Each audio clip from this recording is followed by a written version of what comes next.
Welcome, everyone. That was a bit of a sneak peek for the concert we're going to be having at Google Cloud Next with the Killers. So if you'll be joining us at Google Cloud Next, you'll be able to enjoy them. So let's get started with today's Office Hours Tech Talk, Tech Talk in Office Hours for the community of Latin API. Today, we're going to be having Nicola again, which is a great speaker to talk to us about Apigee API Monitoring Deep Dive.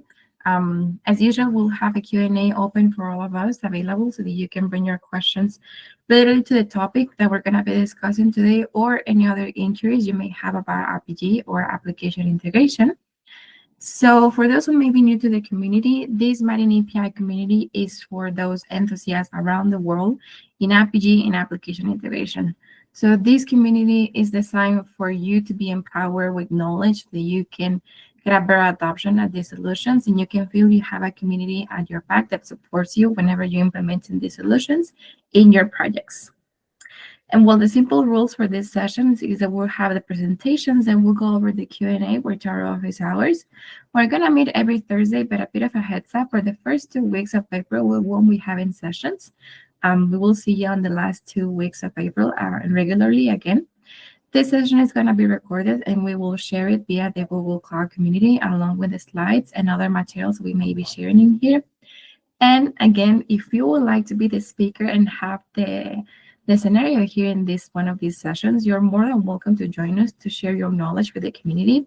If you'd like to, please reach out either via the Google Cloud community, or you can also reach out via LinkedIn to me. So with that, a bit of housekeeping, we're going to be having the Q&A. You can use the feature and you will find it in the 3-shape icon of the Google Meet.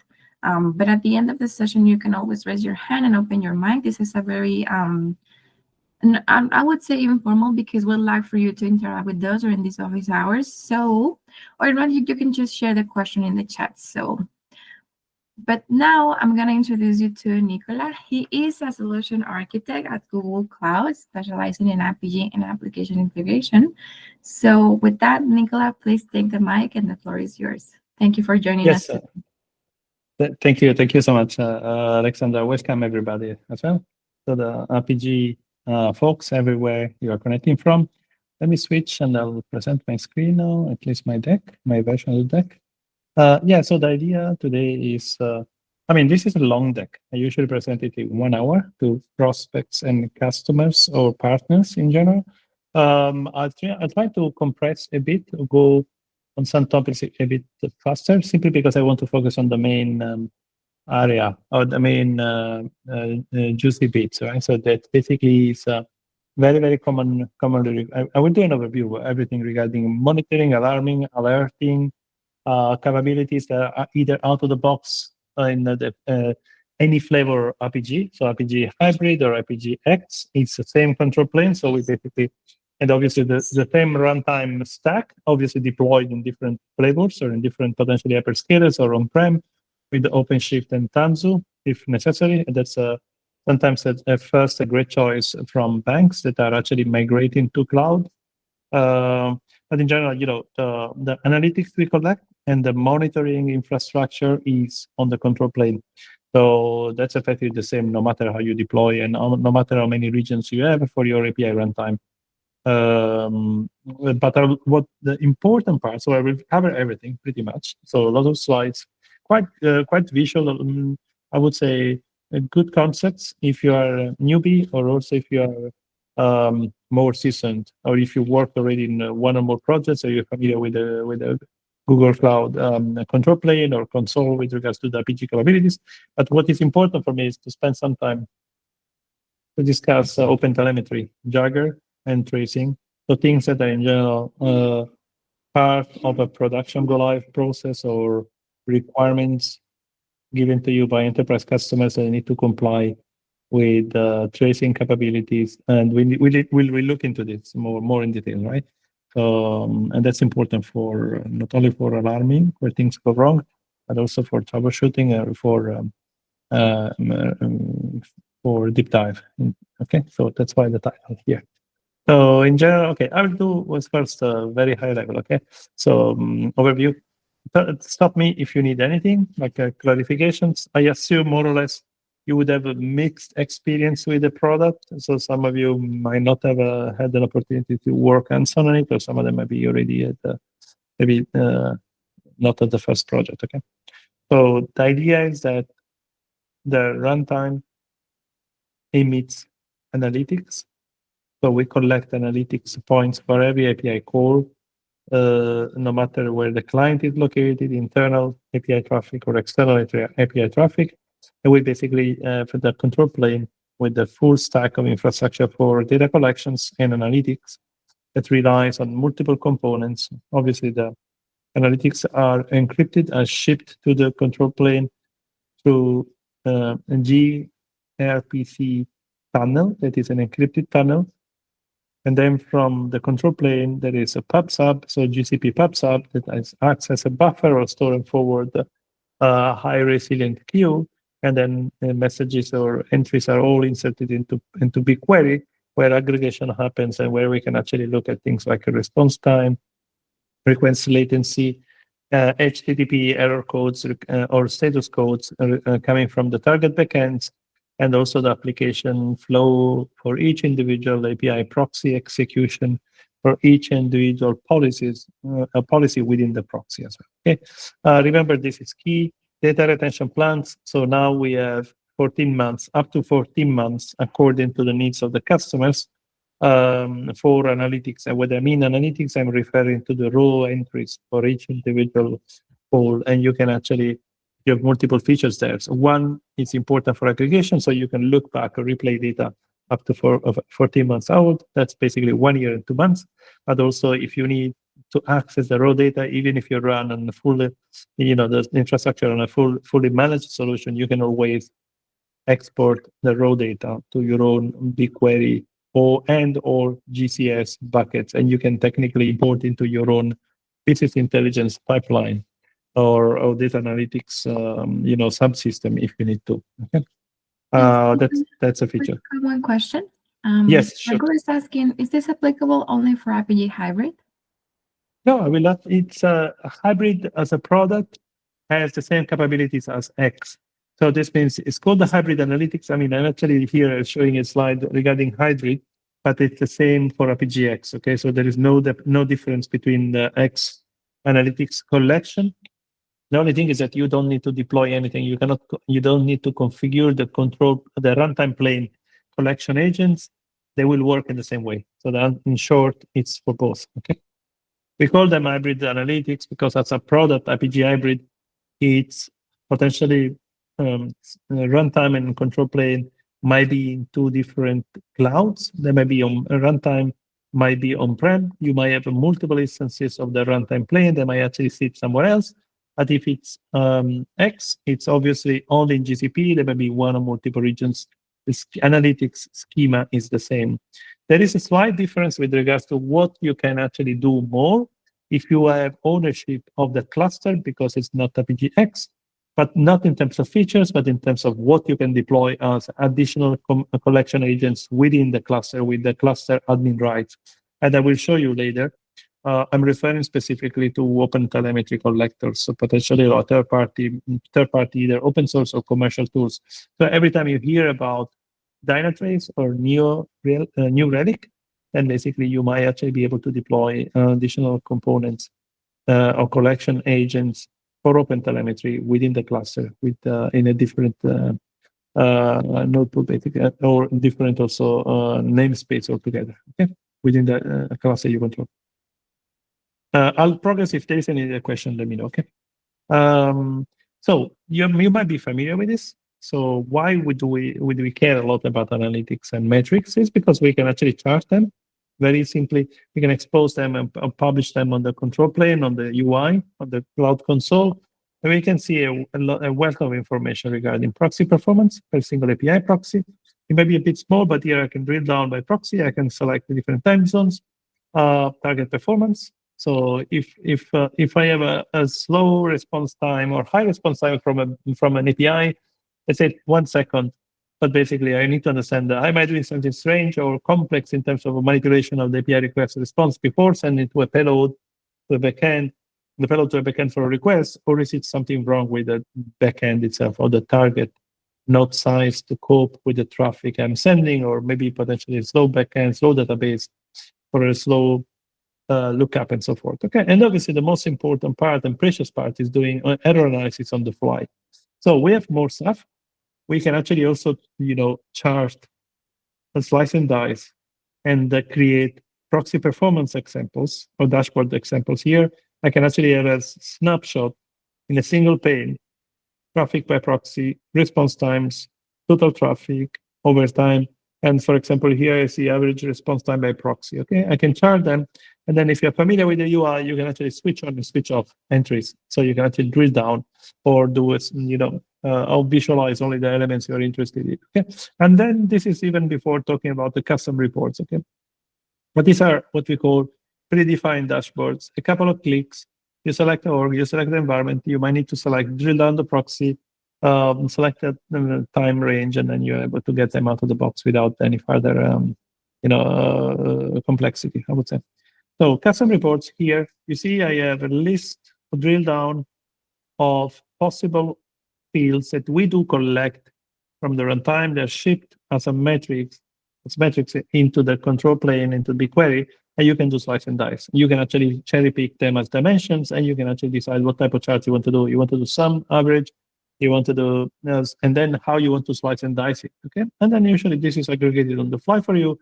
Very often it's we call it pre-aggregated, but you can filter by additional fields, okay? That's very, very powerful if you need to engage with business intelligence or business analysts, and they will want to have a specific view on the data and traffic that you are actually exposing because of the API's exposure layer. It's basically the component.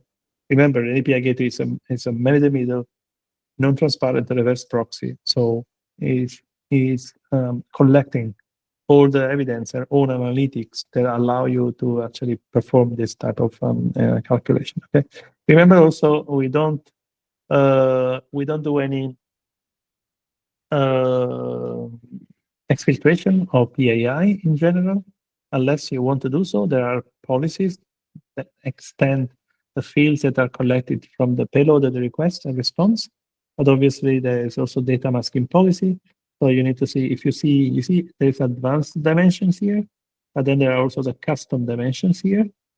Custom dimensions means that I need to collect something from the request, for example, header or API, and I need to basically be able to report or use them as an extra dimension or for the metrics or for the charts. Okay. Fine. Analytics API. Remember that everything you see in the UI is available as a management API. So this means very powerful integration. Remember, it's never anonymous.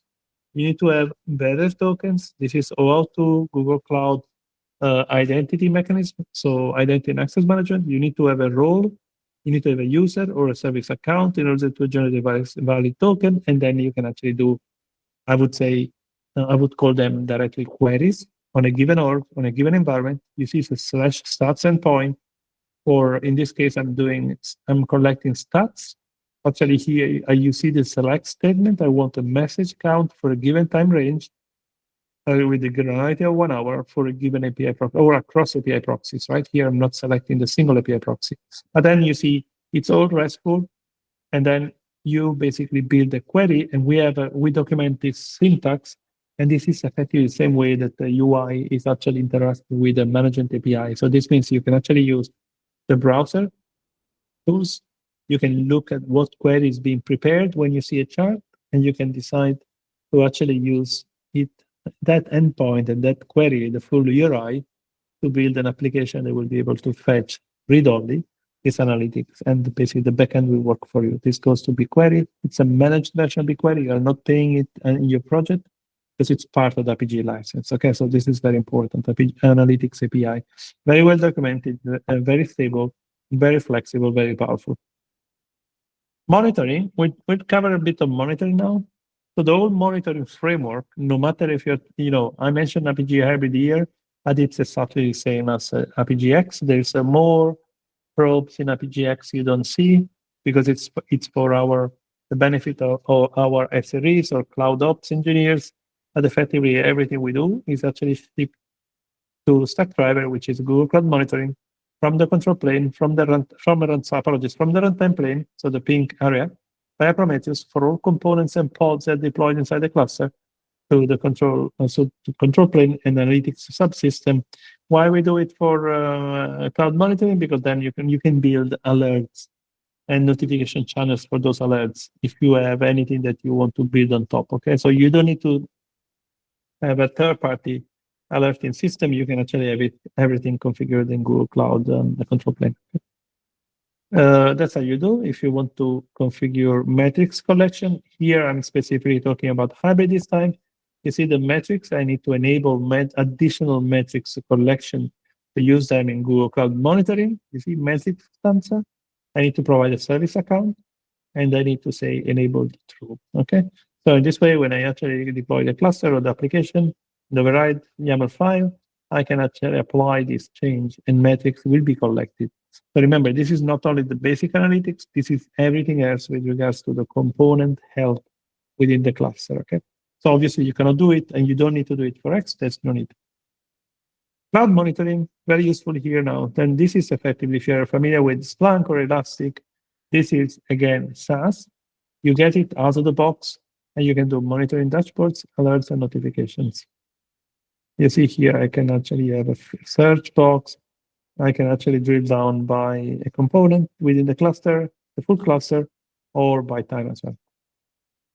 Monitoring metrics, this is more like a cluster monitoring. I can go down to the level of the pod, individual pods, in the pod count, horizontal pod autoscaler, so monitoring things like a complex or sophisticated pod request and latency to understand if the cluster is actually well-sized, it's under stress, out the container metrics, if there is an intermittent problem like restart count, are the pods stable? Are the pods crashing? Because there's some potential, I deploy some policy, Java policy that is actually giving out of memory because it's leaking as a Java class within the container runtime for the Apigee runtime itself. Those are health metrics. I want to know them. I want to monitor them. I want to be able to see that everything is actually working as expected with the best performance, right? Application monitoring metrics, I have many more. This is, they're listed even down to the JMX, the Java Virtual Machine Monitor memory for the specific Cassandra nodes, or even for the other ones, that if they're Java components. And then what is also very important, the upstream metrics. So this is a latency as perceived by the gateway while connecting, while transferring, while sending or receiving payloads for the request to the upstream. Upstream means target servers. Okay. So obviously, this is very important to understand if, imagine you have a scalability issue, bottleneck, that the runtime is able to perform correctly, but basically the backend is suffering because of the load. Okay. So you'll be able to find them. But I also leave the metrics view here in this link, so you can see the granular full list of components that can be monitored and the full list of quantities that are part of the monitoring infrastructure, where you can actually build charts here, within the cloud monitoring. You can build alerts, and alerts come with notification and notification channels. So you might decide to have a text notifications or email, or even integrate with traditional network operation center tools, or network command center, or network security command center in general, if you're interested to know if there's any security-related incidents, for example. Okay? Logging, I'm going a bit fast, but I think most of it might not be totally new to you. Logging infrastructure is similar. This time it's a Fluentd, open source Fluentd, is shipping everything that comes from this time from the node file system, or the default, the host file system of each individual node within the Kubernetes cluster. Everything is collected by the cloud logging and is available in the control plane. Okay? How do you view the logs? If you're in hybrid, you need to have a kubectl logs. You choose the name of the pod. You select a namespace with -n. So for example, here I'm saying kubectl logs, Apigee message processor hybrid. The namespace is Apigee. Okay, so this is actually Apigee runtime. Okay, and then you will see them in cloud logging. So that's a kind of a bit old interface, but the structure is the same. This is deployment in GKE, hybrid and GKE, for example, right? Kubernetes container, Apigee hybrid, Apigee runtime. I choose the container name corresponding to the pod, okay? The pod type. And then I will see all logs for all pods of type Apigee runtime. And then I can filter down by the pod name, for example, okay? Access logs, again, I can actually, this is very similar to Nginx. You can enable verbose access logs. Format is different because here the ingress is based on Istio Envoy, but we call it the ingress gateway. You actually, the default is false, but if you enable it, you will have a very verbose access logs at the ingress of your cluster. And obviously audit logs, and this is tamper-proof audit logs. They are part for admin activity. Everything you do from management APIs is stored. You cannot remove those logs. You cannot alter them because it's read-only logs. Okay, that's important for audit. You can actually pull them from management APIs, and you can decide to import them or ship them directly with a mechanism that is called log syncs directly from GCP to a third-party destination of your choice according to the protocol you choose. And most importantly, you can specify filters or substrings. When filters are matched, only a subset of those logs are actually shipped to third party. Okay? So it's not all or nothing. It could be filter based. Filter, I mean regex, substring, etc. So I'll pause for a second. Okay, see if there is any question on what you've seen so far.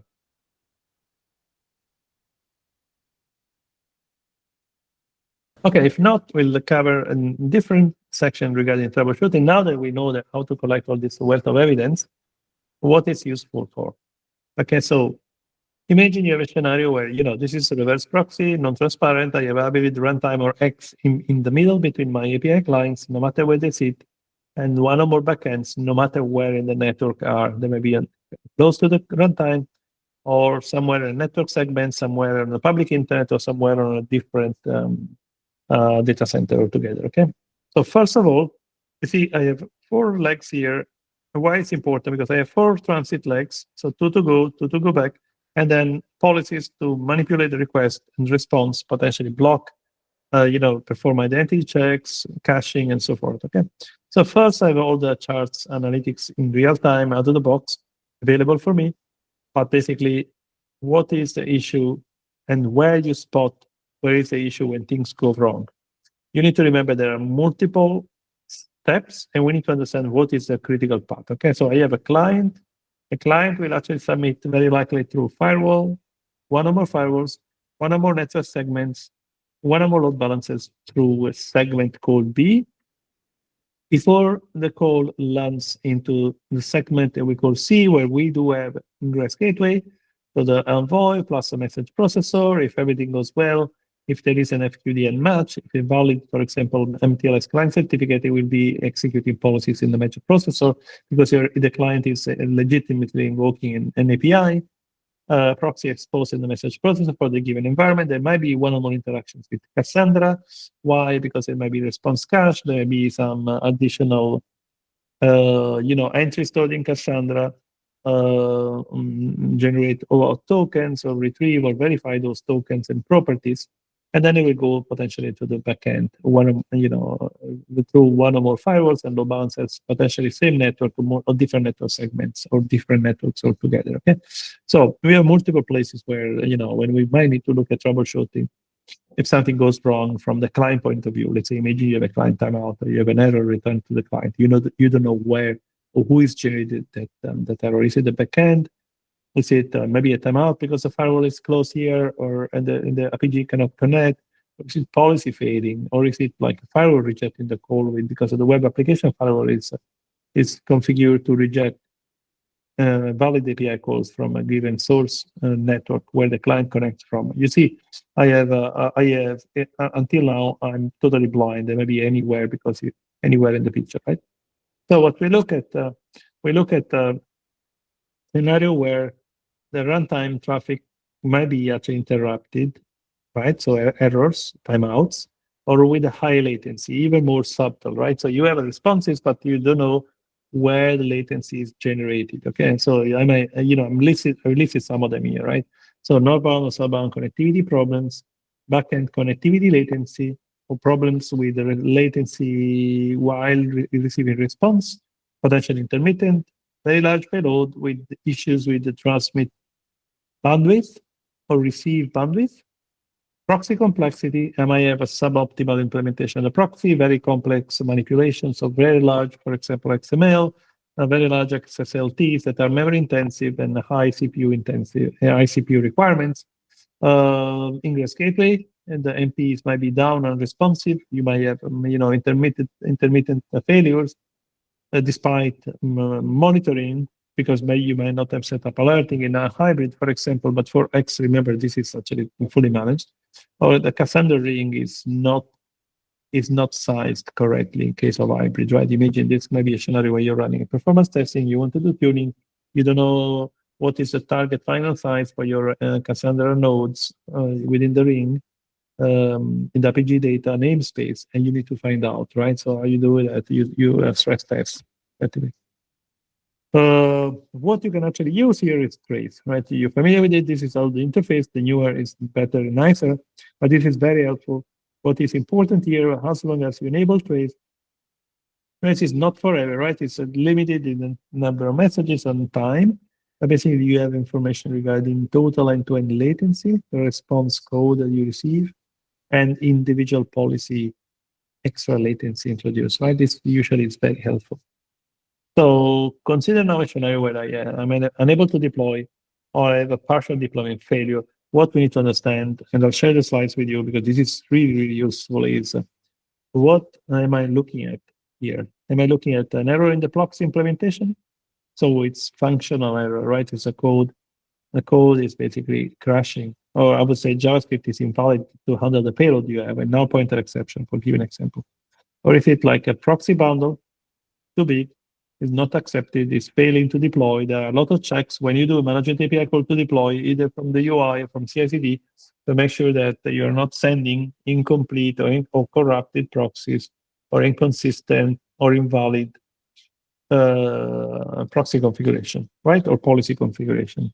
The management server connectivity might be an issue, or the connectivity between the management server and synchronizer. Remember, this is the last ones. You assume in APGX is fully managed, monitored for you. So this is usually troubleshooting where you have control of the components inside the cluster because you own the cluster, you're a cluster administrator, you're actually running Apigee hybrid. If you have deployment failures and you don't own the cluster because it's managed for you, very often it's regarding permissions, or is you are trying to send a proxy bundle that is actually invalid, so it's failing the validation once uploaded before being activated. Okay, and then you might actually have connectivity issues between different components, or the state of the message processors might be invalid. For example, you just started a cluster and there is you're trying to deploy too quickly, a new environment, the proxies to new environments, but there is no message processor pod yet instantiated. Okay? So it takes the first time during Bootstrap, it takes maybe a minute or so. So the only message for you to carry is what are the difference between Apigee debug sessions and tracing. So now we start introducing this concept of tracing. You're not seeing this before here today, but basically debug, you saw it.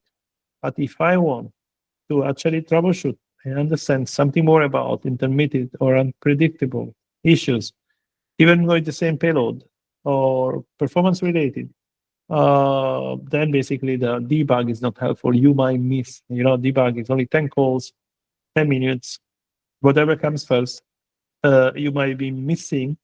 But actually, it's 20 messages in 10 minutes, so pardon. But you might be missing the event. There might be sporadic issue.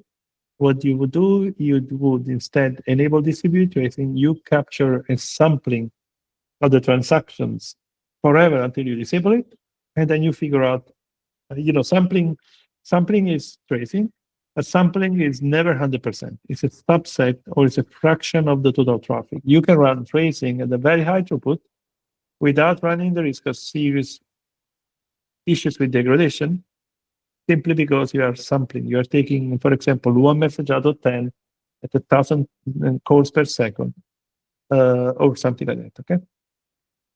So I will show you how to do DT, distributed trace for cloud trace. Okay. So I can actually enable this with a single managed API call, which is basic, again, bare token authentication with /trace config for a given environment across all API proxies for this given environment. Okay, so /trace config. And what I need to tell is a cloud trace. I need to declare the project, and then sampling configuration. Here, remember the maximum is 50%. I cannot do sampling of 100% because this would not be tracing. This would be blanket collection. Okay, so we have message logging policy for that, or you potentially have OpenTelemetry collection where you can actually bypass this limit. But for cloud trace or tracing itself, it's capped at 50%. Why? Because there is a performance degradation connected to this in terms of latency, because it's like putting the message processor into debugging mode. It's a very robust. You collect lots of evidence, lots of extra information, lots of logs from every single execution of each individual policy within the proxy. And then I can report an analysis. You see, I can actually filter them. This is an example of cloud trace. So this is the UI. The first one is the debug. The second one is trace. You see, I have dots. And the x-axis is the time. So here is for each individual trace. So I selected the captured sample. And I actually can see where the message processor, where actually Apigee spent time on each individual policy execution end-to-end, or invoking the backend, or waiting for the response, and so forth. And then here on the y-axis, I have total latency. You see there's some outliers here over time. In general, you have very, very good low latency, and suddenly you have two outliers here with way higher latency. Okay.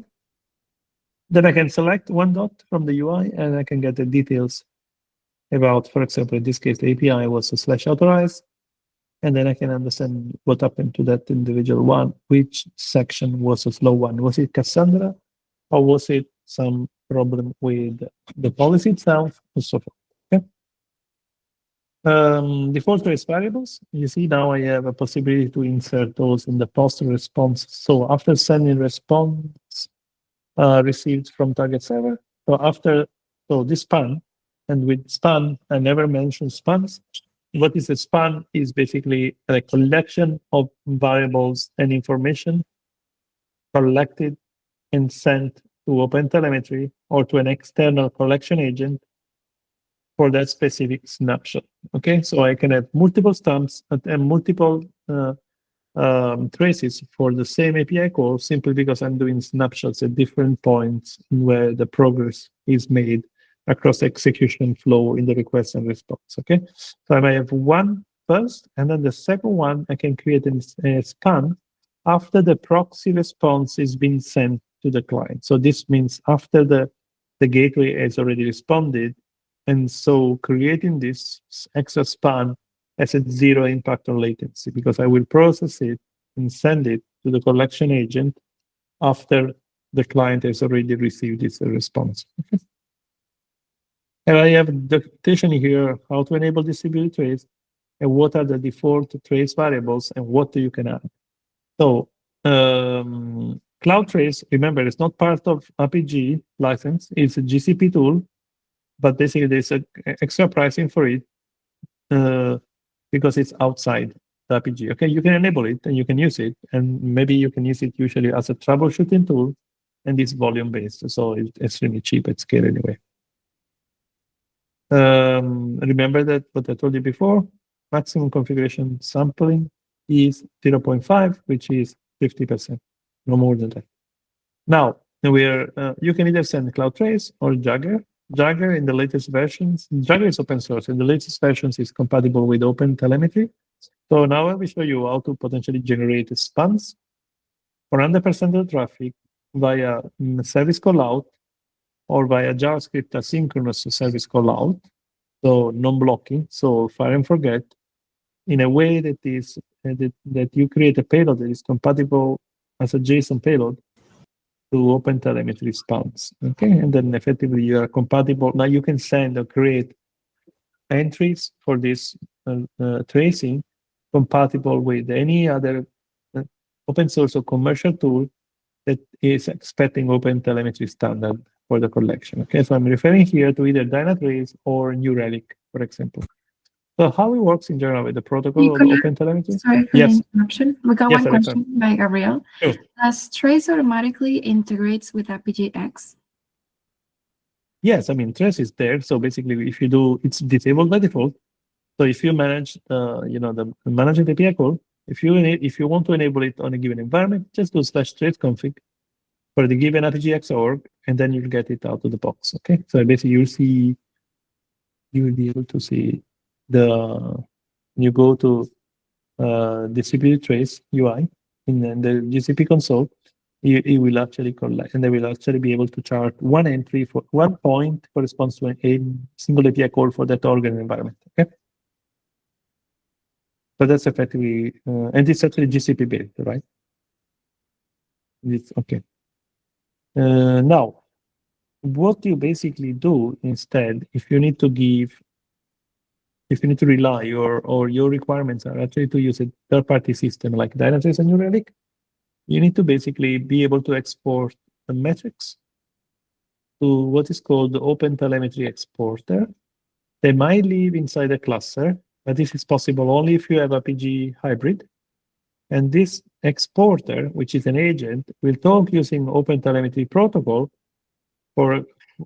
and to the collector agent to basically then feed the mothership where all these analytics are presented. In this case, it will be the same as the cloud trace, as a net effect, but you will have a different UI provided by third-party tools. Okay? So if the company you're working with already has a license with another tool, or they decide to aggregate outside Google Cloud because maybe they have a multi-cloud approach, they have on-prem, they decide to have everything collected locally with the private data center, then you might actually see this scenario.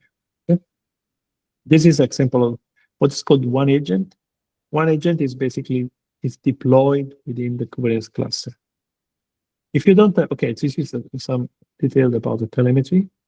The client will send to the server some spans, extra metrics, and extra metadata. And this is actually buffered, right? So you have a source of data, potentially shuffling or load balancing, HA, sending queue, so queue buffers, and then these things are being exported in parallel to multiple servers for sharding potentially. What we can do is we can actually use a service call policy to feed one agent. You see, again, what is OpenTelemetry standard tells you is that you need to feed with a post, a payload, which is a JSON, that is a specific standard way to create spans to the endpoint called the v1/traces. And the default port is 55681. If you see this port, this is an OpenTelemetry collection endpoint. And the mandatory path is v1 traces. Okay, for that. You see, what we can do, we can actually cherry pick the status variables or the flow variables inside the flow, and you map them to your consumption within, this is an example for a real bank as a customer. You see the structure of the JSON is spans, instrumentation library spans. So here I list the spans. You see this is an array with a square bracket. I have a trace ID. Now I might have timestamps, status codes, and then if you look at the attributes, I can actually put e-value maps, and I can put the attributes that are coming from the flow variables of the Apigee runtime. Okay, and events. I also have additional timestamp here, or if I want to capture exceptions, I can actually put them here, and I can put in the status code, and the status message as a text. Okay, so key value pair here is error. Okay, I'll stop for a second. Now I have an article regarding this, and in this part of the documentation, it says Dynatrace, it's from hybrid or X. It's the same because you don't need to deploy anything inside the cluster necessarily. You might have a requirement, but if it's a requirement to create a one agent or to deploy the one agent, then you are talking about hybrid. You need to be cluster admin. Okay? But technically, you don't need. You need firewalls open to the destination endpoint to actually be able to receive or to emit those traces as opposed over HTTPS. Thanks, Nicola. We've got another incoming question. Yeah, we can continue with questions. I mean, the presentation is it's complete. Yes, please. Great. Thank you for that presentation. Jen is asking, would OpenTelemetry negate the need for Dynatrace one agent installed in the cluster, or would they coexist? No, the OpenTelemetry is a standard, right? So in principle, you don't need commercial tool. You don't need to deploy anything. If you need to comply with the standard, as long as you have a destination, right? So you don't even need to have any other deployment because you have a cloud trace. So you can enable it and actually have everything in cloud trace. Remember, cloud trace is limited to sampling at 50%. If you want 100%, you just need to have the policies there to cover all proxies that you want to trace, basically. Okay? But in principle, there is no need for an external commercial tool. Thank you, Nicola. Any other questions, everyone? Please feel free to just raise your hand or open your mic. I'd like to hear from you. Yeah, thanks, Nicola. So I want to know, like, I understand it's like when it comes to monitoring, we just monitor Apigee hybrid, but when it comes to APGX, we just have to monitor GCS service, right? Because APGX You don't itself. need to. Yeah. Look, APGX will be monitored by our SREs and our automation, right? As a cloud, it's a cloud managed service, right? So you don't need to even understand that what's happening to the cluster. It will actually auto scale both the pods and nodes according to capacity, up and down. For hybrid, it's different. You need to configure yourself, and you need to understand what are the dimensions you want to monitor. Or plus, you need to monitor your own infrastructure, right? For hybrid. So, what is the point of your question? So, if I'll try to give you some extra hints, right? So, you mentioned the GCS or GCP? Yes, GCS, sir. Yeah, GCS. GCP, sir, basically like load balancer, MIG, and those. Those would be the one. Yeah. So everything, okay. So there's health checks configurations for those, right? So even if you look at an end-to-end, northbound, southbound network connectivity, or the gateway, even if it's one or multiple regions, is self-managed and monitored. But basically, the point is you need to configure health checks to make sure. For example, if you want 4 nines availability, then you go and choose APGX and do a region. Then you need to define health checks to make sure that you are not hitting a region that might actually disappear altogether because an outage in GCP or connectivity or networking outage, right? Yeah. Okay. The better, like in terms of, it really depends on the requirements that you receive, right? So if it's HA, you want 4 nines, then you need APGX, dual region, and it's fully managed, right? Dual region gives you 4 nines, so 99.99%. If a customer is happy with a single 9 or 3 nines, so 99.9%, this means roughly they can afford some minutes or maximum, I think 3 nines is maybe up 1 or 2 hours per year. Something like that. Okay, there is a site called the 9 calculator, right, where you can actually check. 1 second. For standard is 99 yeah. and the other one is 4 nines. Yes. Yeah, 99.9% gives you yearly 8 hours, 41 minutes maximum downtime. Okay, so if a customer says no, this is a bank 24/7, we cannot afford in total 8 hours. Remember, this is actually error budget. It's not 8 hours once in a year. This might accumulate if you have, I don't know, 1 hour 8 times.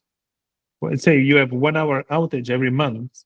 So that's in a year, you already broke the budget, right? It's 12 hours instead of 8. So but if you need dual region, if you need 99.9%, I show you, this is the site where you can calculate uptime, right? We'll give you, so if I do 4 nines, let me show you. It's a very, very, so if you've never seen this, it's very, very useful. So if you need 4 nines as a requirement, then basically, then effectively look, I can afford, so 4 nines, you see per year, I can only afford to be down less than 1 hour in total.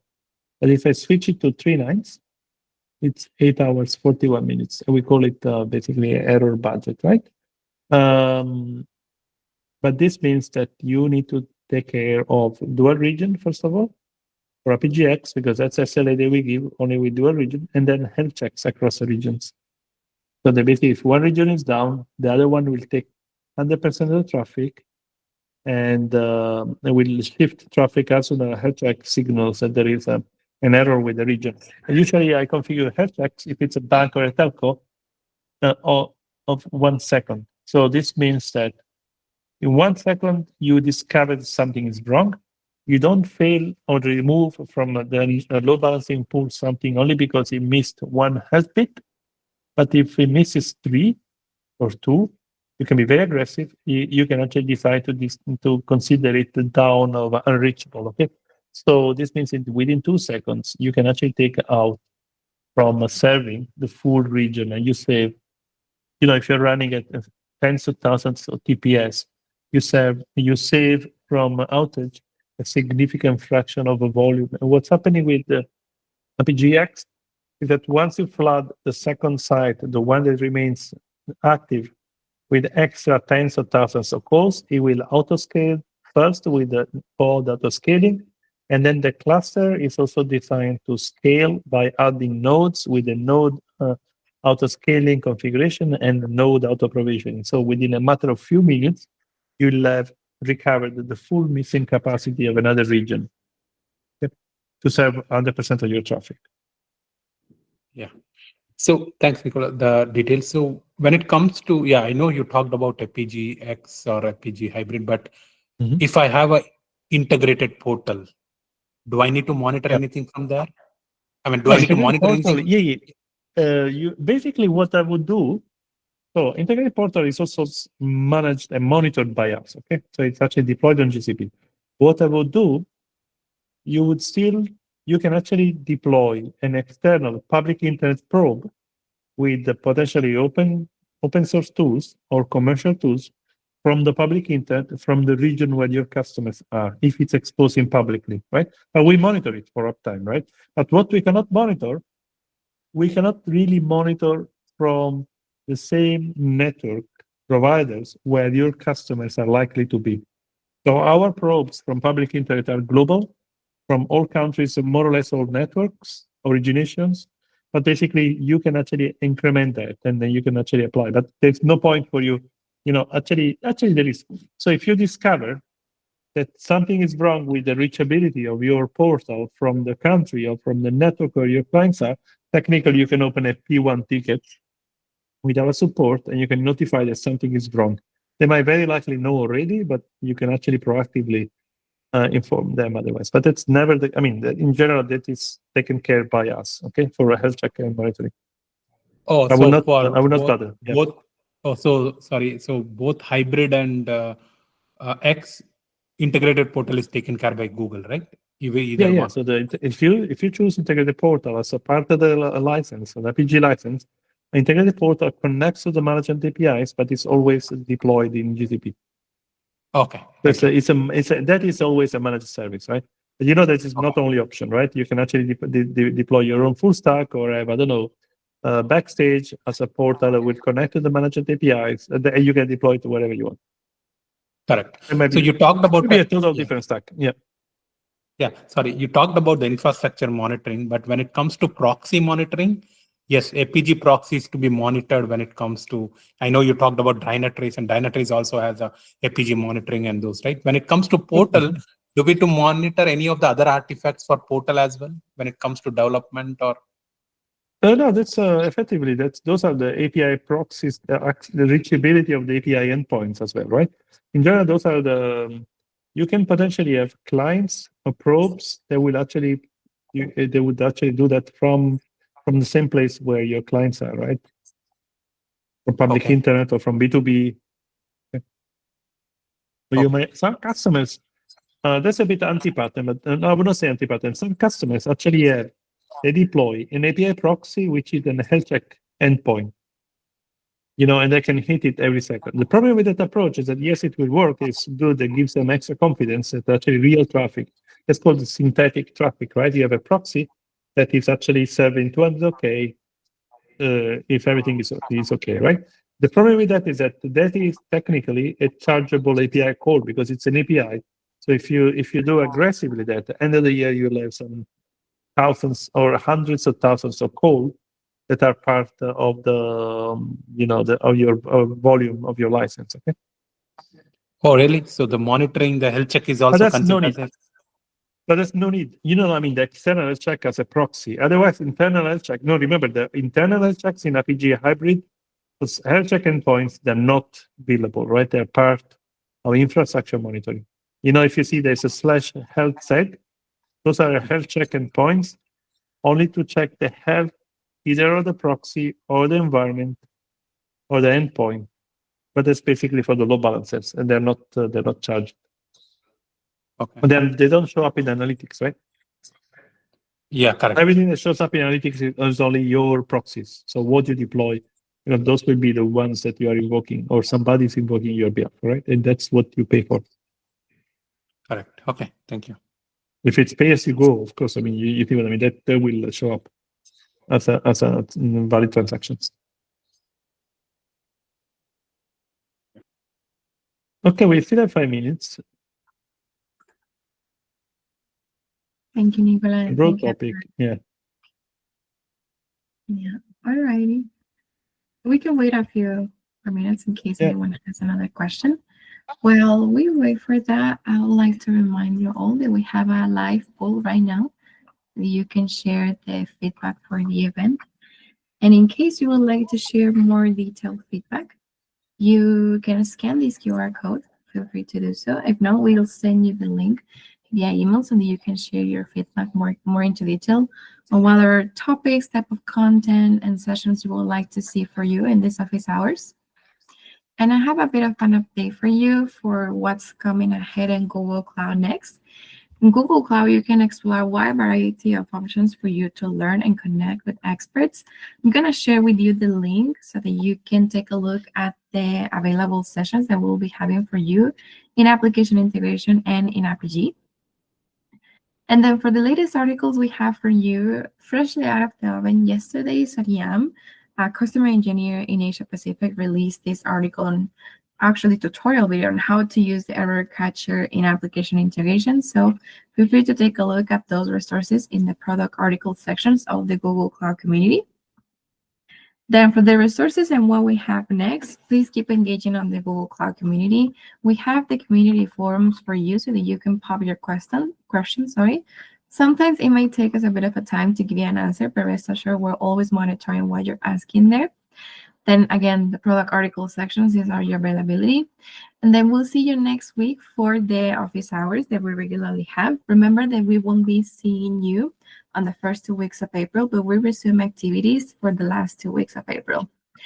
And last resort that I want to share with you is this survey that we have for API distribution and portal survey. So if you can take some time to share your feedback in this. So thanks so much for this. And yes, Luis, I don't know why Apigee is so good, so we may never know. But thank you everyone for this session. Nicola, I see we have no questions for now.